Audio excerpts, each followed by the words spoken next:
저 말인가요? 내 이름은 종타쿠 오덕이죠. 우리 종도 여러분, 오늘 하루는 어떠셨나요? 오늘은 인기 애니메이션 귀멸의 칼 세간에 원피스에 나오는 해군대장 키자루가 들어가 있다면 어떻게 될지에 대한 가상 시나리오 2부입니다. 이 영상에는 원작의 스포일러와 개인적인 견해가 있으니 그 점 유의하시길 바랍니다. 大丈夫ですか? 그럼 시작해볼까요? 저번 영상에서는 키자루가 귀칼 세계관 들어와 탄지로 일행을 만나고 하야노 루이를 빛의 속도로 발라버린 전개까지 했었죠. 저번 영상을 보지 않으신 분들은 보고 오시는 게 이 영상을 이해하고 즐기는데 더욱 수월하니 보고 오는 거 추천드리고요. 이 가상 시나리오 컨텐츠는 원작의 고정을 철저히 따져가는 매끄러운 진행이 되지 않기 때문에 어느 정도의 설정오류나 능력치 보정은 이해해 주셨으면 좋겠습니다. 또한 만화의 콜라보이다 보니 넓은 마음과 풍부한 상상력을 동원해 캐릭터 특징을 즐긴다는 느낌으로 그저 재미로 즐겨주셨으면 좋겠네요. 그럼 오늘의 가상 시나리오 시작하겠습니다. 탄지로, 이노스케, 제이치, 네즈코와 함께 무한열차를 타러 간 키자루. 키자루는 무한열차를 보고 오호, 이게 바로 이곳의 열차라는 것이군요 하며 흥미로워했고, 탄지로와 이노스케도 열차를 처음 보다 보니 엄청나게 놀라며 완전 신기하다고 이게 그렇게 빠르대요 하면서 호들갑을 떨었습니다. 그러자 키자루는 사실 저희 세계에도 열차가 있긴 하지만 한 번도 타본 적이 없어서요 라고 말했고, 왜요? 라고 탄지로가 천진난만하게 묻자 저는 빛의 속도로 어디든 이동할 수 있다 보니 느려 터진 열차를 타진 않습니다 라고 했고, 그러자 탄지로 일행은 고개를 끄덕이며 역시 키자루 누님 하며 따봉을 날렸습니다. 이들은 애초에 키자루의 드라마틱한 등장과 능력을 받기에 키자루가 하는 말에는 신성한 느낌까지 받았죠. 다들 좌석에 앉았는데 키자루는 거대한기 때문에 혼자서 두 자리나 차지를 했습니다. 왠지 무한열차에 타면 도시락을 까먹어야 할 것 같은 기분이 들어 키자루는 도시락을 까먹으며 우마이 하며 느긋하게 말했죠. 이윽고 건표원이와 건표를 했고, 그때 엠무의 수면 혈기술이 발동이 되어 모두가 잠에 빠지게 되었습니다. 모두가 행복한 꿈을 꾸고 있을 때 홀로 잠들지 않은 네즈코가 깨어나 탄지로를 깨우기 시작했고, 탄지로는 네즈코의 피냄새에 반응해 꿈에서 겨우 깨어나게 되었죠. 그리고 나서 탄지로는 엠무를 처리하기 위해 돌아다니다 엠무를 마주쳤고, 엠무와의 싸움 끝에 엠무의 목을 베어냈지만 엠무는 이미 열차 융합이 끝난 상태였습니다. 엠무의 촉수는 승객들을 위협하기 시작했고, 탄지로와 네즈코가 겨우겨우 그 촉수들을 막아내고 있다가 이윽고 잠이 깬 이노스케와 잠이 든 상태로 병력 일섬을 사용한 제니치가 도와 그 촉수들을 겨우겨우 막아내고 있었죠.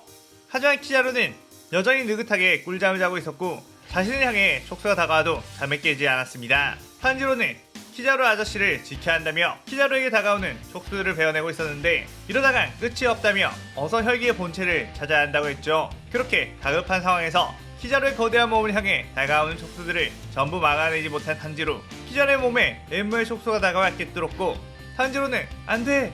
라고 소리쳤습니다. 그런데 키자루의 꿰뚫린 몸은 빛이 났고 촉수는 계속 뾱뾱 찔러봤지만 어쩐지 데미지가 들어간 것 같지 않았죠. 그때 키자루가 늘어지게 하품을 하며 일어나 어이쿠 고아이네, 이 징그러운 것들은 뭐죠? 하고 물었고, 탄지로는 지금 승객들이 위험하다며 도움을 청했습니다. 거참, 이쪽 세계고 저쪽 세계고 다 징그러운 괴물들만 있군요 하며 손끝에 엄청나게 작은 레이저, 열차가 폭발하지 않고 촉수만 잘게 폭발시킬 만한 레이저를 모은 뒤 사방으로 쏘아댔죠. 한 칸의 촉수가 전부 폭발한 시간은 0.1초도 걸리지 않았고, 다음 칸으로 순간이동급으로 움직인 뒤 또다시 레이저를 쏴 촉수들을 없애버리고를 반복했습니다. 키자루가 온 열차의 촉수들을 모두 없애는데 걸린 시간은 다 합쳐서 1초 정도가 걸렸죠. 엠무는 도대체 이게 무슨 상황인지 너무나도 순식간에 일어나는 일이라 그저 당황할 수밖에 없었고, 이노스케가 자신의 육감이 엠무의 목은 맨 앞칸에 있는 것 같다고 하자 키자루는 그대로 맨 앞칸으로 뛰어갔고, 엠무가 수많은 눈으로 키자루를 잠에 들게 하려고 했지만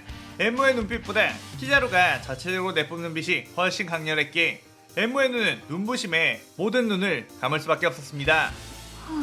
그때 키자루는 빛의 속도로 밟혀본 적 있나요? 라고 하며 열차의 바닥을 발로 세게 밟았고 엠무의 목 부분이 떨어지며 열차가 탈선을 했죠. 그 순간 탄지로와 이노스케, 제니치가 각자의 호흡으로 엠무에 돌출되어 있는 목뼈를 공격했고 엠무는 소멸하게 되었습니다. 그렇게 열차의 승객들을 구조하고 한숨 돌리고 있던 그들, 갑자기 엄청난 귀가 느껴졌고 상현삼 아카자가 두둥 등장했죠. 탄지로 일행은 아카자를 보고 엄청나게 긴장하며 경계태세를 갖췄고, 아카자는 약해 보이는 녀석들은 필요 없다 라고 하며 순식간에 이노스케, 제이치, 탄지로를 날려버렸습니다. 키자루는 그 모습을 보고 이제 파릇파릇하게 피어나는 새싹들을 밟으시면 안되죠? 라고 능글맞게 말했고, 아카자의 눈에 있는 표식을 보고선 당신은 12개월의 높은 급 상현 3의 위치에 있나 보군요. 당신이 무장지정에 큰 전력이겠지요?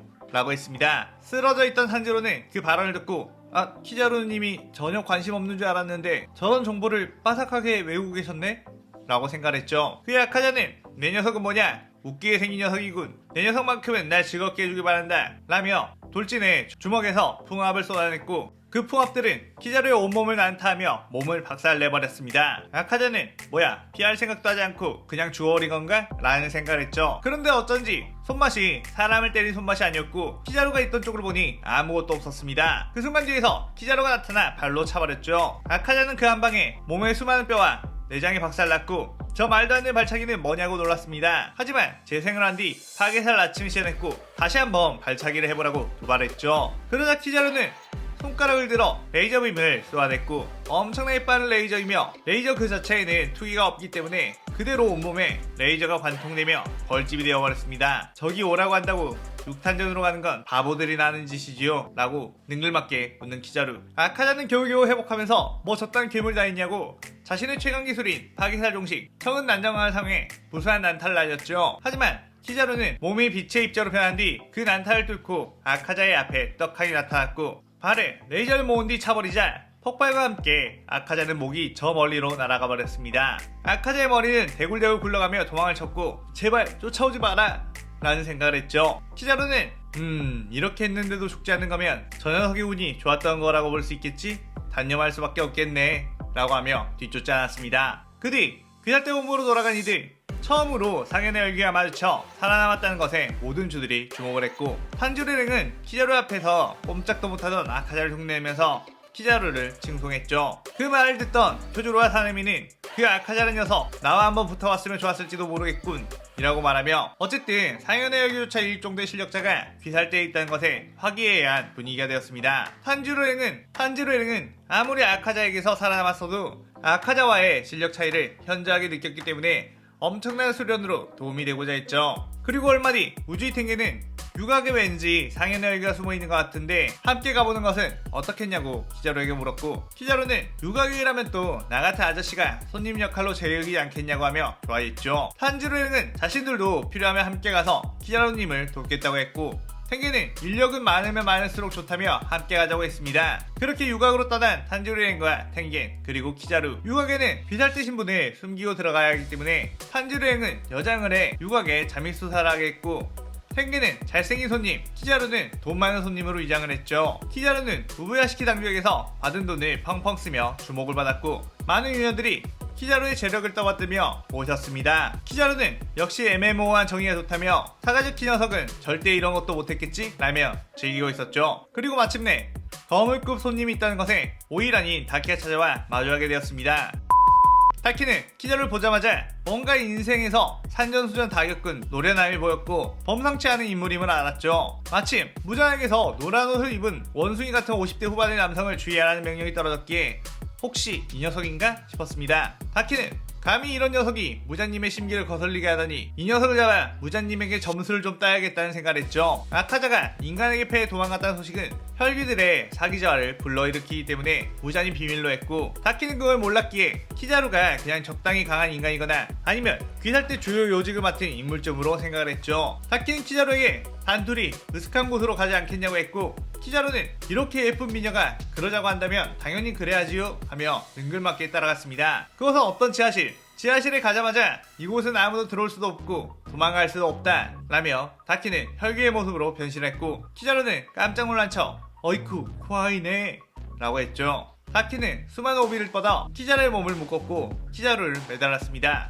다키는 지금부터 묻는 말에 제대로 답을 하지 않으며 서서히 몸을 졸라 질식시키겠다며 웃었고 너무 잔인한 거 아니냐며 덜덜 떨었죠. 다키는 너는 귀살대 소속이냐고 묻자 나는 해군 소속이라고 했습니다. 해군이랑 귀살대랑 무슨 연관이지? 싶었고 혹시 그렇다면 넌 귀살대와 어떤 사이냐고 묻자 최근에 귀살대 장주와 친해져 본부 근처에서 놀고 먹고 하고 있는 중이라고 했죠. 그럼 귀살대 본부가 있는 곳은 어디냐고 물었고 키자루는 아쉽게도 기억력이 가물가물해 기억이 나지 않는다고 했습니다. 그러자 다키는 장난치지 말라며 몸을 오비로 압박을 했는데 갑자기 오비가 키자루의 몸을 뚫고 들어가며 통과해버렸고 키자루는 빛과 함께 오비를 벗어나 버렸습니다. 다키는 순간 엄청나게 당황을 했고 다시 오비를 키자루에게 날렸지만 키자루의 몸에 그냥 통과되어 버릴 뿐 아무런 데미지도 없어 보였죠. 키자루는 그대로 손가락을 뻗어 레이저빔으로 다키의 온몸을 벌집을 내버렸고 다키의 고통에 규타로가 튀어나와 키자루를 공격했습니다. 하지만 규타로의 날 역시 그저 키자루를 스쳐 지나갈 뿐 키자루의 발차기 한 방으로 나가 떨어져 버렸죠. 키자루는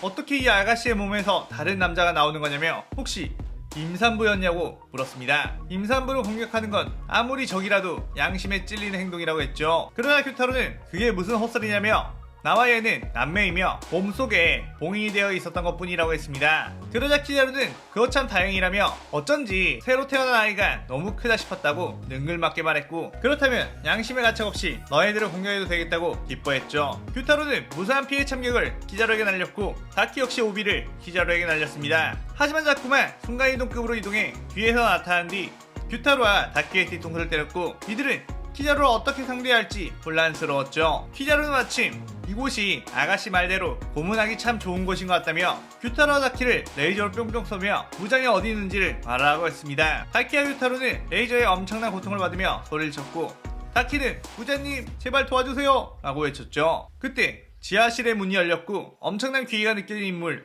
부장이 등장하며 이 시나리오 2부가 끝이 나게 됩니다. 원작에서 해적들을 끝까지 쫓는 모습보다는 가끔 살려보내주기도 하는 느슨한 모습을 보고 이번 전개는 키자루의 특유의 느슨하기도 하면서 일 처리를 잘하는 두 가지의 모습을 함께 녹여냈습니다. 여러분들이 즐겁게 보셨으면 좋겠네요. 참고로 저는 영상에서 키자루의 능력이 번쩍번쩍 열매라고 했는데 많은 분들이 빛빛 열매인데요? 라는 댓글을 다시더라고요. 그런 명칭은 원작이나 더빙판 만화나 여러 플랫폼에서 다르게 명칭이 되지만 다 같은 것이기 때문에 굳이 그런 부분에 태클을 걸지 않으셨으면 좋겠습니다. 마치 귀칼 속 오니를 혈귀, 도깨비라고 다르게 부르지만 똑같은 의미로 쓴 것과 같죠. 다음 3부가 최종편이 될 것 같은데 다음 3부도 많은 기대 부탁드리고 오늘 가상 시나리오에 대한 감상평도 많이 남겨주세요. 오늘 영상 즐겁게 보셨다면 구독, 좋아요, 알림 설정 누르는 거 잊지 마시고요. 그럼 오늘은 이만 사요나라. 사요나라.